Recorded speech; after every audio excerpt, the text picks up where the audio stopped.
tatlong klase ng pagmamahal dito sa mundo. Una yung eros or physical love, mostly sexual or romance.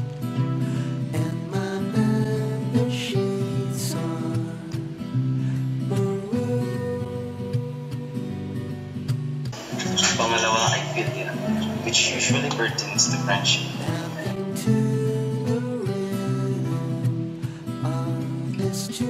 Ikatlo ay ang paternal.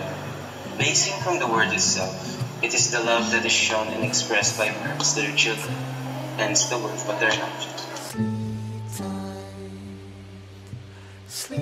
And the last one is agape, or unconditional love. The fourth kind of love is agape. And anyone who has an idea about what agape is? Yes, Mr. Campo, what is agape? Oh. Can you please say any personal experience where you have felt agape, or what we call unconditional love? Sir, ano po? Agape?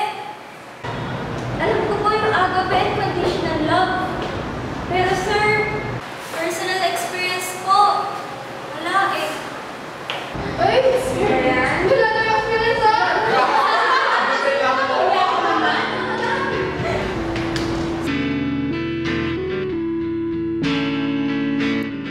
Agape, love which is of and from God. Ito yung love na nagdedemand ng self-sacrifice.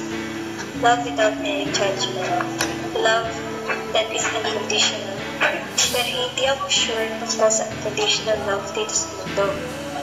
Kung meron man, bakit parang hindi ko ito nararamdaman?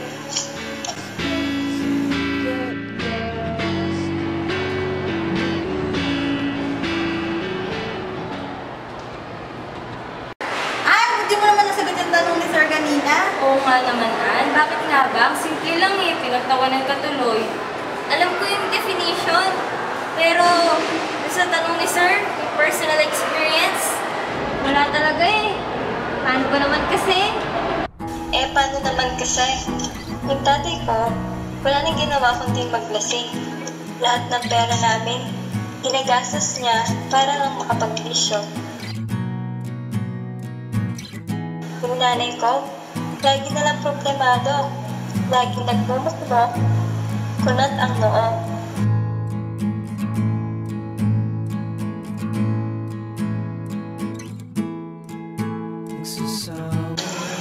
Yung mga kapatid ko, si Ate Jen, puro pagkikay at pagpapaganda na lang ang natupag.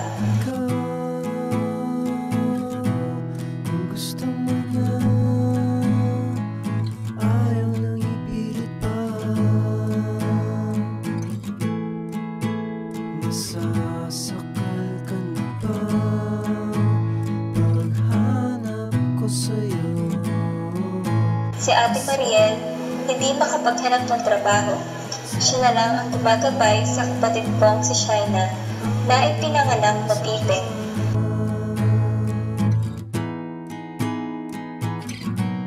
Si Ate Eliza naman, maagang nabuntis. Hindi niya tuloy natapos ang kanyang pag-aaral.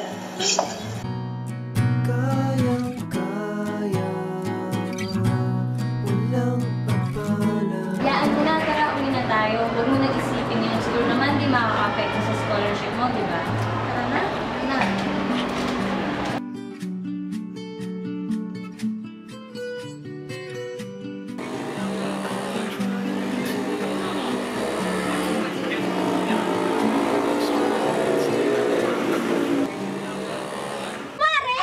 Ano yung kumari? Narinig ko ba yung ingay? Ay, oo, kanina pa sila nag-aaway nila. Hindi na narinig yung kapitbahay. Wala mo naman silang pakialam. Hoy, Ann, alam mo ba? Dalihan mo! Nanay mo nagkakaroon! Ano po? Ang ingay nila, grabe. Hoy, Ann!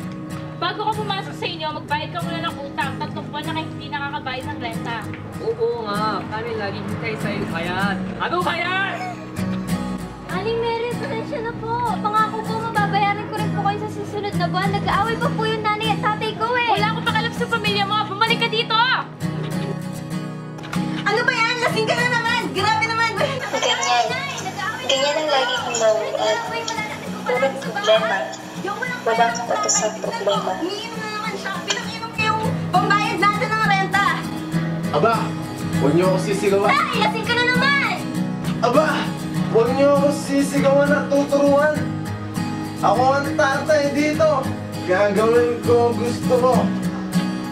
Pero, mga sunod-sunuran ko lang kayo. At ikaw, anak ko lang kita. Ikaw naman. Asawa lang kita. Pwede kitang palitan anumang oras.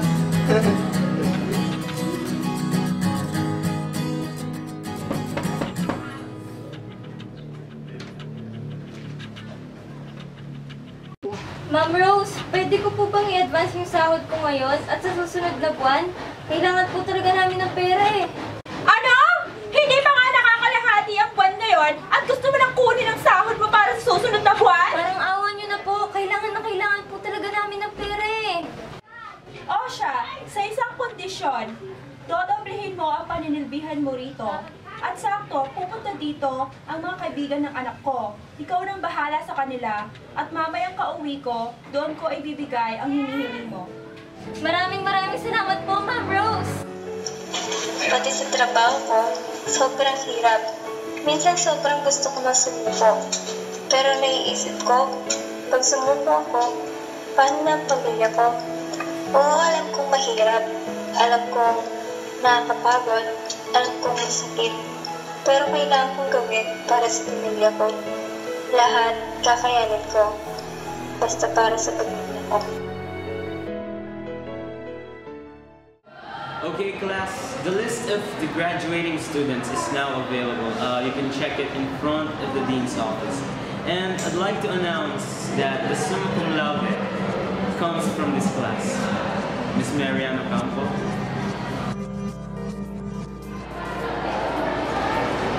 Uy, Ann! Congrats! Magaling sa mga laude! Oo nga eh. Matutupad ka na lahat ng pangarap ko. Dapat mag-celebrate tayo.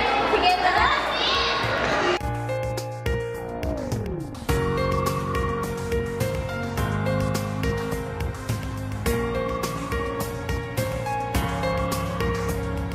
Sa huli, naiahakot ko din ang pamilya ko.